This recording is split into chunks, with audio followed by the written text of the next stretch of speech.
Last time there was a lot of finding going on, right? Carmen found Rosie, Tony found Carmen, and then the molasses tank found that it couldn't hold the molasses anymore. Chapter 9. Grrr, gug, gug, gug, grrr, gug, gug, gug. The noise got louder and louder, drowning out the honks and rattles echoing from busy Commercial Street.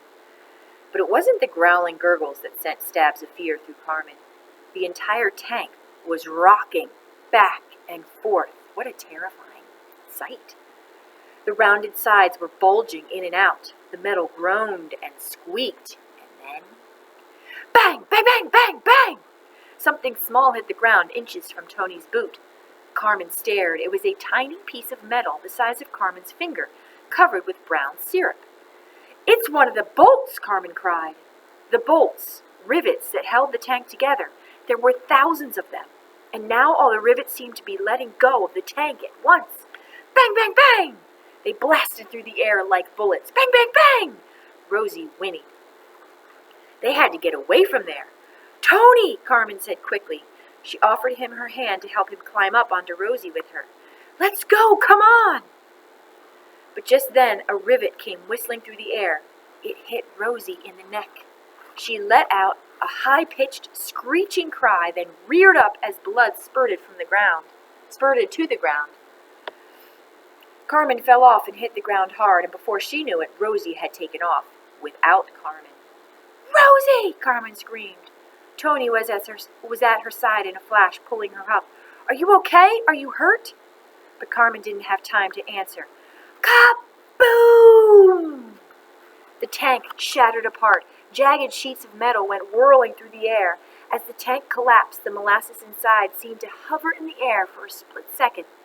A massive roiling cloud, and then it crashed to the ground, a colossal, churning wave. What great words.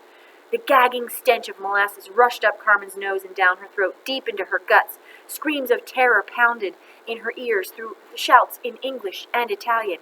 "Help me! Run! Get out of here!" Carmen couldn't help look back as she and Tony ran for their lives. She couldn't believe what she was seeing.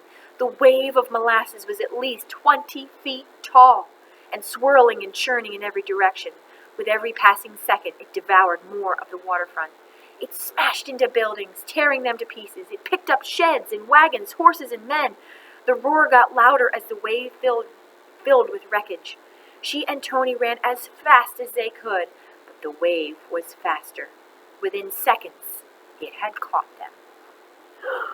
Well, that chapter was really short, so I'm going to keep going with chapter 10. Yes. Was this how Papa felt when the tidal wave swept up over the village? When the churning water grabbed him and Carmen and pulled them out to sea? No, Carmen thought, because this wave was nothing like water. It was thick and gooey. It felt alive as it rose up around her legs. Carmen had read about a kind of snake that wrapped itself around its prey, choking it to death. Now Carmen felt like 1,000 snakes were wrapping themselves around her, trying to pull her down. She and Tony locked eyes. What should they do? What could they do? It became impossible to run. Each step was a battle through the thick slime, and with every blink the molasses was rising higher, to their waists, to their chests. Carmen's clothes were soaked. The goo coated her skin. It was already hardening around her, trapping her inside a shell. The molasses was up to her chin now. Oh my gosh.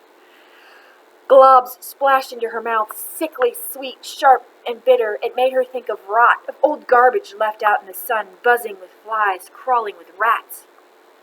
Her stomach twisted. She was afraid she would be sick. She and Tony looked desperately around, but everyone near them was struggling too. There was no one here to help. Carmen thought of Papa again, how he'd found that old shutter to float on. That's what they needed, a piece of wreckage to keep them from sinking. And just then Carmen saw it, something big, made of wood. It was part of the horse wagon. "Tony, grab that!" she screamed. You can see the picture very well.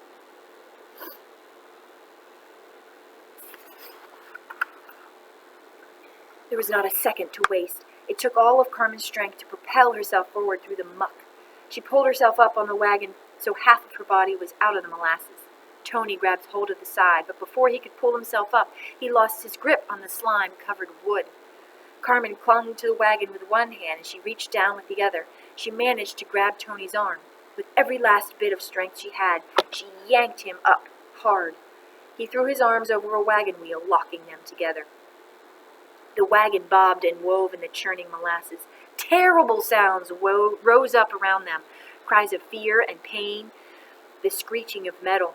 Molasses coated Carmen's face, an itching, burning, dripping mask. She and Tony huddled together, too terrified to talk. All they could do was look around in horror. Now Carmen knew how Dorothy felt when she fell out of that tornado and landed in the strange land of Oz. Except that Oz was filled with magic and bright colors and jeweled cities.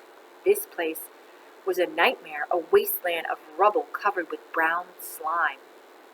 The destruction reminded Carmen of the pictures she'd seen in the newspapers of the battlefields of the Great War. The cities and forests of France and Belgium turned to charred ruins. Wagons, motor cars, and parts of buildings swirled around them. And people. A man, his shoulder badly bloodied, clung to a barrel. Another man was thrashing wildly, trying to keep his head above the surface. A woman was face down, not moving at all. How many people were trapped in this flood? Dozens? Hundreds? Was Tony's family safe? What about Mr. Lawrence and the kids at school? And what about Rosie? Carmen leaned harder against Tony, and that's when he screamed, "Watch out!" From nowhere, a giant piece of the tank smacked into the wagon, nearly flipping it over. Tony managed to keep his grip, but Carmen slipped off. "Carmen!" Tony's voice was the last thing she heard as the molasses swallowed her up.